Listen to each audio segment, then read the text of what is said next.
Malfunctioning of kidneys can lead to accumulation of urea in blood.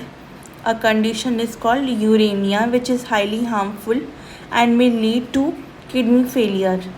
In such patient, urea can be removed by the process जिसको हम लोगों ने कहा haemodialysis. Blood drained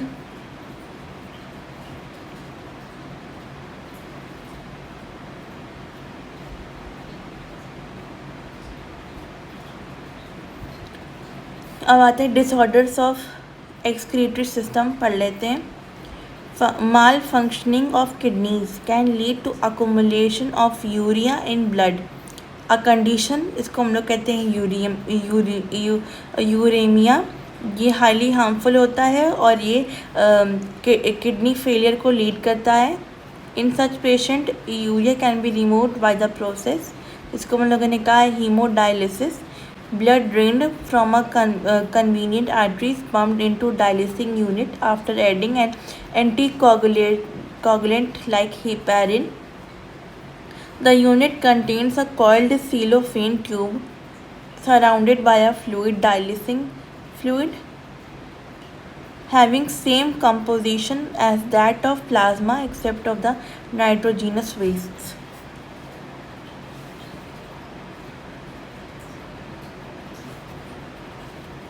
disorders देखते हैं.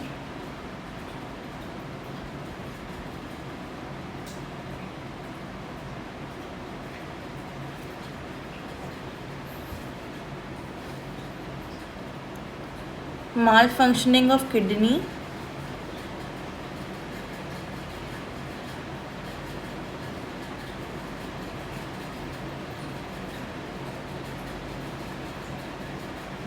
Lead करता है अकुमुलेशन ऑफ यूरिया ब्लड में.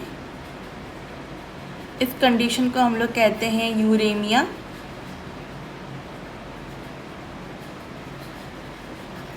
ये बहुत ही हार्मफुल होता है और ये इससे किडनी फेलियर्स होते हैं.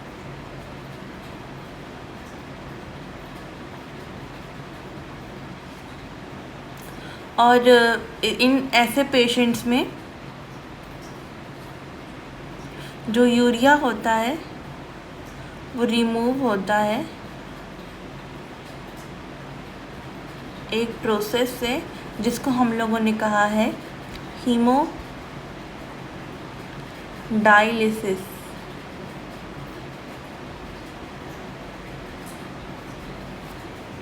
राइट.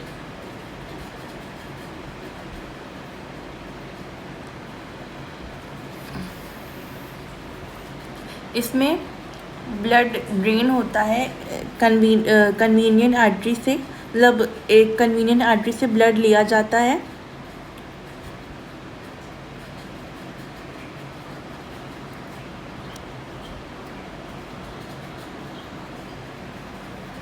एक कन्वीनियंट आर्टरी से ब्लड लिया जाता है. ब्लड ड्रेन्ड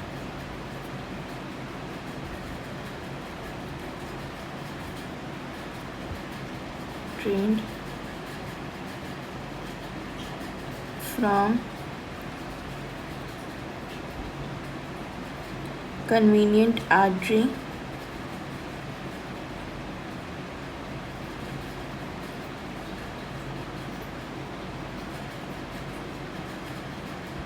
और ये पंप करता है, मतलब इसको पंप किया जाता है इनटू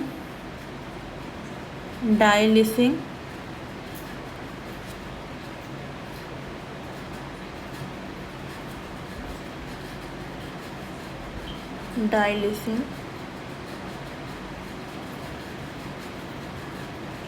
यूनिट में. आफ्टर एडिंग एंड, किसके बाद, जब इसमें ऐड किया जाता है एंटीकोगुलेंट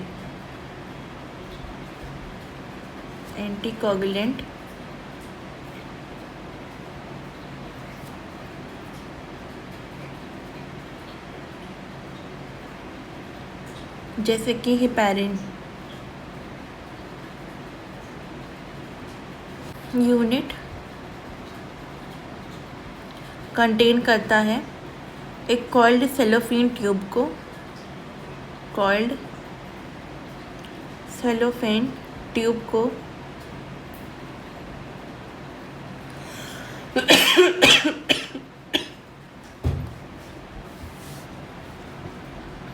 जो कि सराउंडेड होता है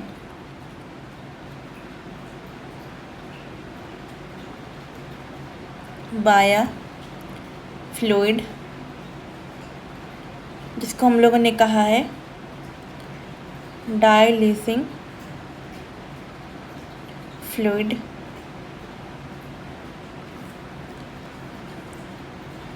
और इसमें सेम कंपोजिशन होता है जो कि कंपोजिशन जो कि प्लाज्मा में पाया जाता है, वो सेम कंपोजिशन इसमें भी होता है एक्सेप्ट नाइट्रोजन, मतलब नाइट्रोजनस बेस इसमें नहीं होते हैं, except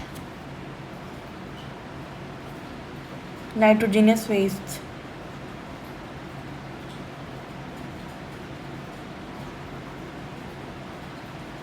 nitrogenous waste. The porous cellophane membrane of the tube allows the passage of molecule based on the concentration gradient as nitrogenous wastes are absent in the dialysing fluid. Nitrogenous wastes are absent in dialysing fluid.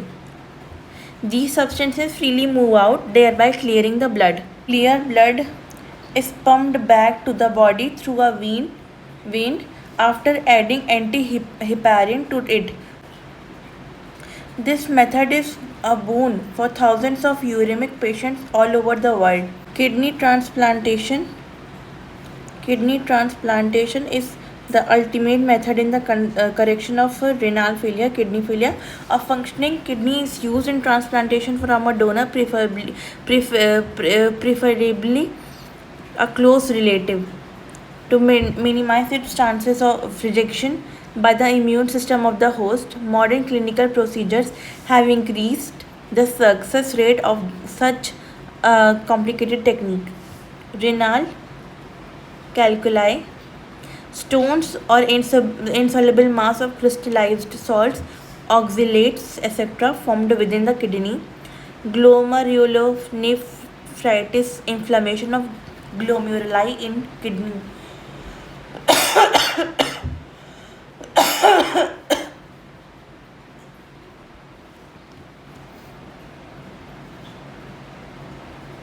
Let's make notes.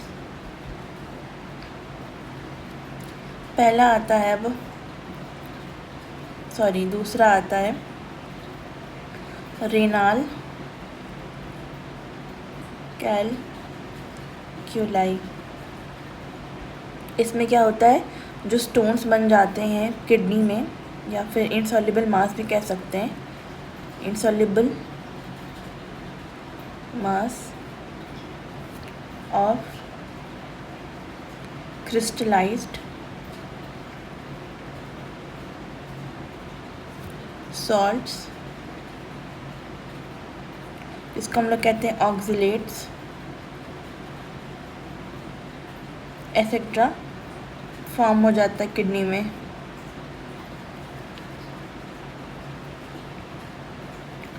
और दूसरा आता है glomerulonephritis, glomerulonephritis.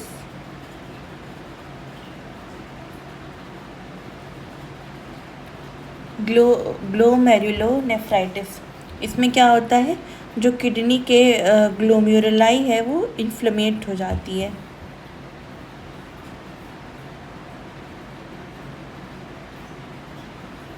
Inflammation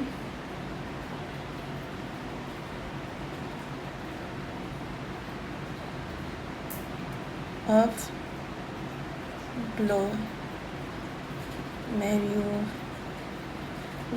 in kidney.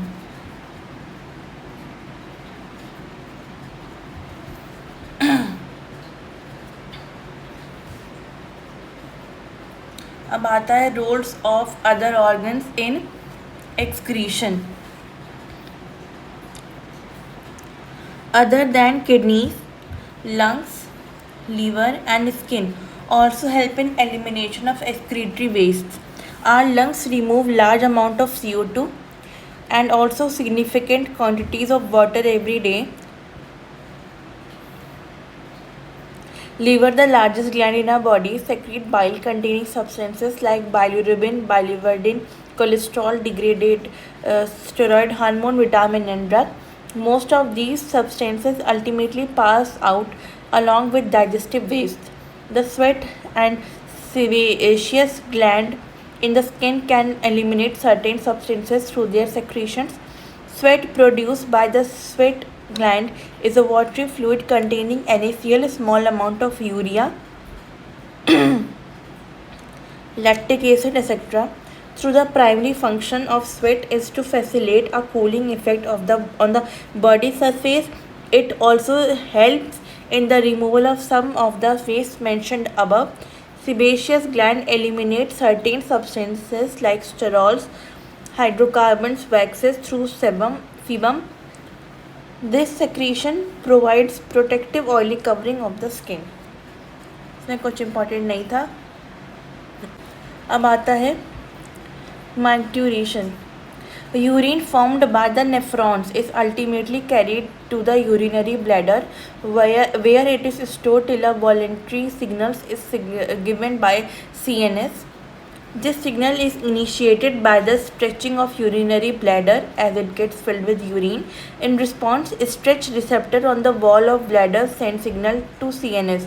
CNS passes on the motor message to initiate the contraction of smooth muscles of the bladder and simultaneous relaxation of the urethral sphincter, causing the release of the urine. Process of release of urine is micturition. Process of release of urine is called micturition, and the neural mechanism causing it is micturition reflex. Process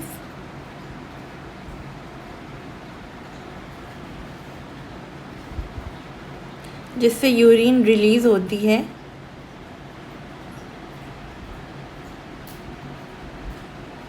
उस process को हम लोग कहते हैं माइक्ट्यूरेशन.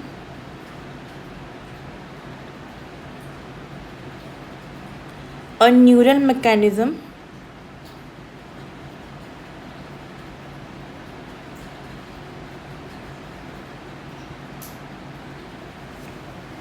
जो कि ये cause करता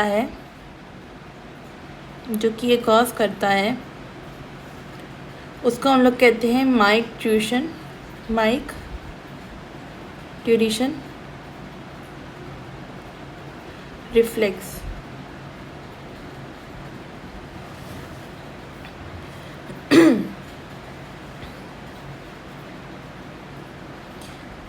अब इसमें कह रहे हैं various condition can affect the characteristic of urine, analysis of urine help in clinical diagnosis. अब इसमें कुछ इम्पोर्टेंट नहीं दिया, बस ये है कि प्रेजेंस ऑफ ग्लूकोज आ गया, ग्लाइकोसूरिया और ketone bodies ketonuria in urine. अगर यूरिन में ग्लूकोज प्रेजेंट है तो उस कंडीशन को हम लोग कहेंगे ग्लाइकोसूरिया. और अगर यूरिन में कीटोन बॉडीज़ प्रेजेंट हैं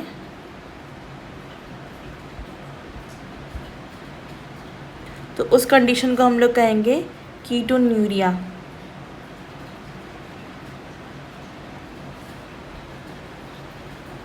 और ये इंडिकेट करते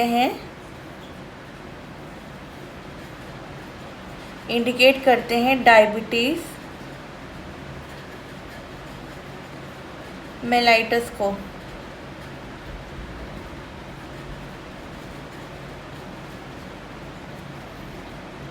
आगे आते हैं.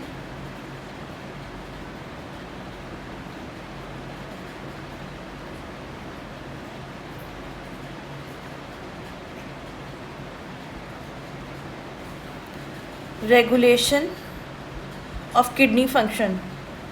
Functioning of kidneys is efficiently monitored and regulated by hormonal feedback mechanism involving in hypothalamus, JGA, and to a certain extent the heart.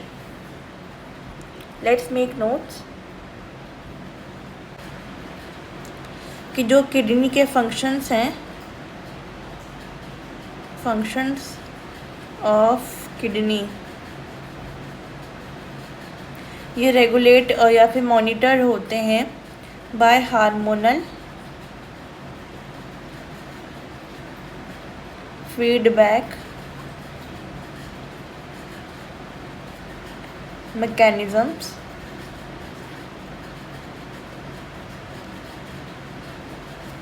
जो कि इन्वॉल्व करता है हाइपोथैलेमस को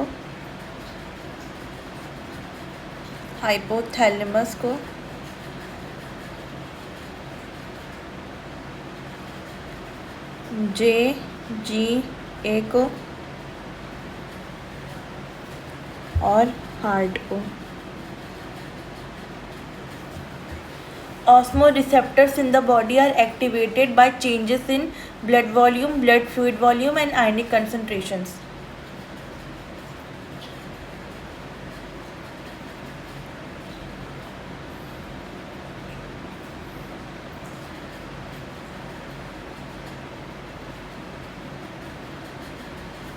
अब इसमें कह रहे जो ऑस्मोरिसेप्टर्स होते हैं, ऑस्मोरिसेप्टर्स वो बॉडी में वो एक्टिवेट होते हैं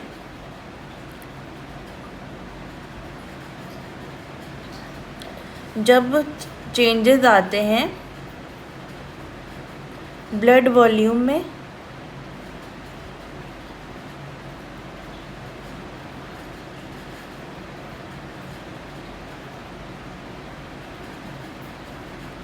ब्लड फ्लूइड वॉल्यूम में,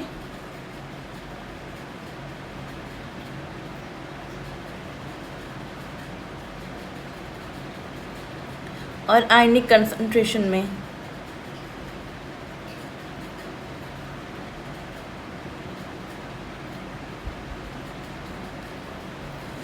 An excessive loss of fluid from the body can activate these receptors, which stimulate the hypothalamus to release antidiuretic hormone or vasopressin from the neurohypophysis. अब कह रहे हैं अगर पानी का बहुत लॉस हो जाता है, एक्सेसिव लॉस हो जाता है पानी का, तब बॉडी इन रिसेप्टर्स को एक्टिवेट कर देती है जो कि स्टिमुलेट करते हैं हाइपोथैलेमस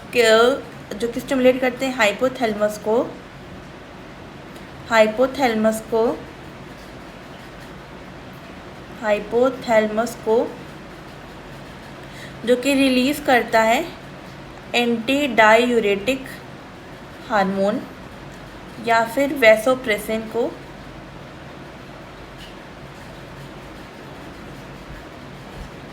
फ्रॉम न्यूरोहाइपोफाइसिस.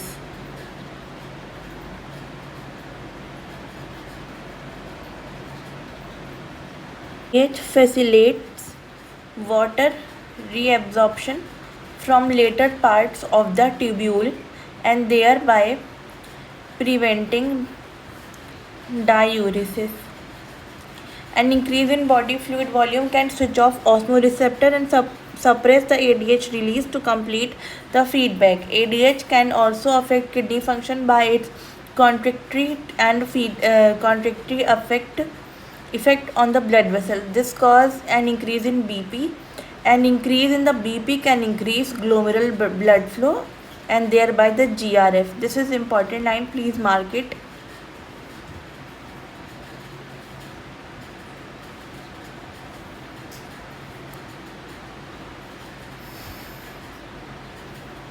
इसमें कह रहे हैं बीपी इंक्रीज होगा तो ग्लोमेरुलर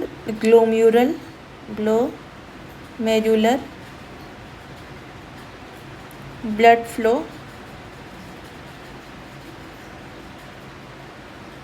इंक्रीज़ होगा तो GFR भी इंक्रीज़ होगा। ठीक है। JGA plays a complex regulatory role.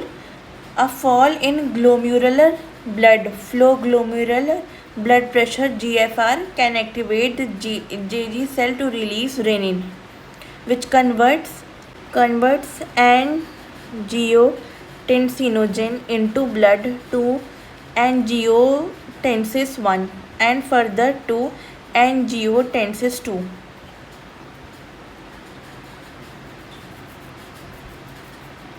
अब कह रहे हैं कि जो JA है वो कॉम्प्लेक्स रेगुलेटरी रोल प्ले करता है।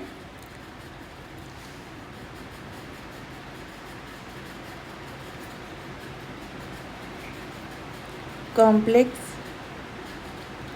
रेगुलेटरी रोल प्ले करता है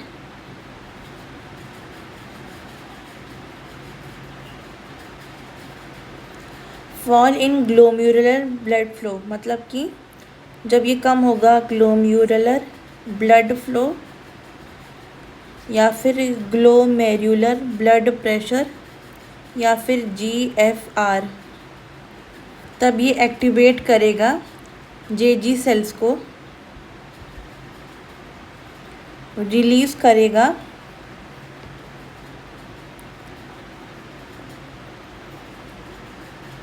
रेनिन,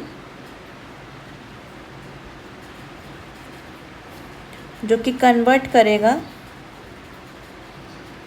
एंजियोटेंसिनोजेन को ब्लड में, जो कि ब्लड में प्रेजेंट होता है, इसको कन्वर्ट करेगा इनटू एंजियोटेंसिस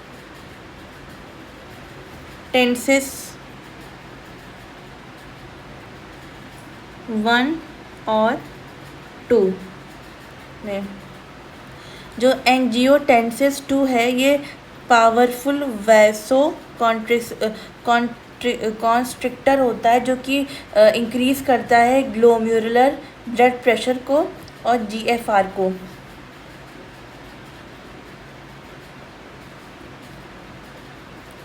जो ये 2 वाला है एंजियोटेंसिस 2 वाला, ये पावरफुल होता है, जिससे जो ग्लोम्युलर ब्लड प्रेशर है वो इंक्रीज़ होता है और GFR इंक्रीज़ होता है।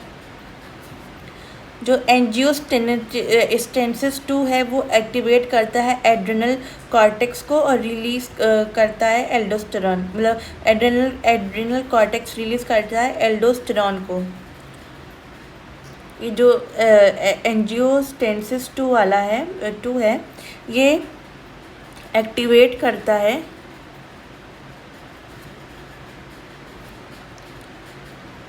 एड्रेनल कॉर्टेक्स को,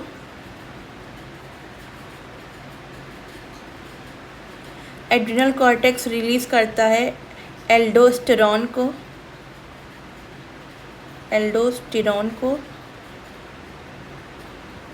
जो एल्डोस्टेरॉन है वो कॉज करता है reabsorption of Na+ and H2O from distal part of the tubule, और ये एल्डोस्टेरॉन कॉज करता है Na+ और वाटर के रीएब्जॉर्प्शन को, किससे? From distal part of the tubule.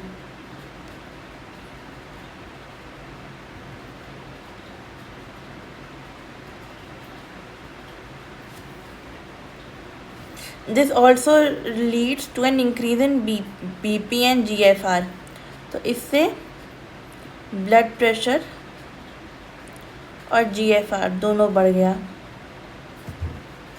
This complex mechanism is generally known as renin stenosis mechanism.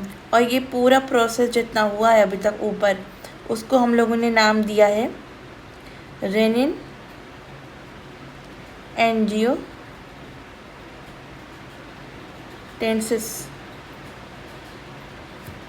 An increase in blood flow to the arteria of the heart can cause release of ANF.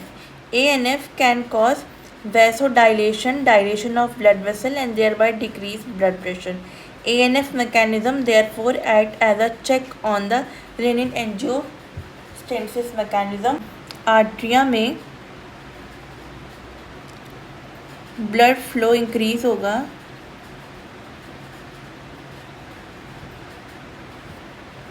तो जो heart है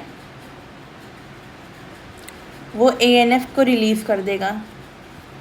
जो ANF है ये cause करेगा vaso dilation को, मतलब कि dilation of blood vessels.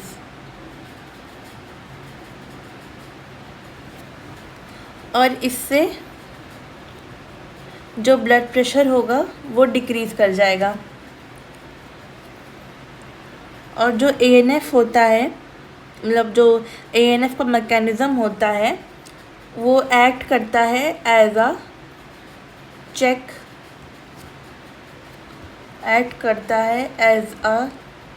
Check on renin angiotensin mechanism को। अब बच्चा हमारा 2 टॉपिक वो हम लोग कल करेंगे। Thanks for watching.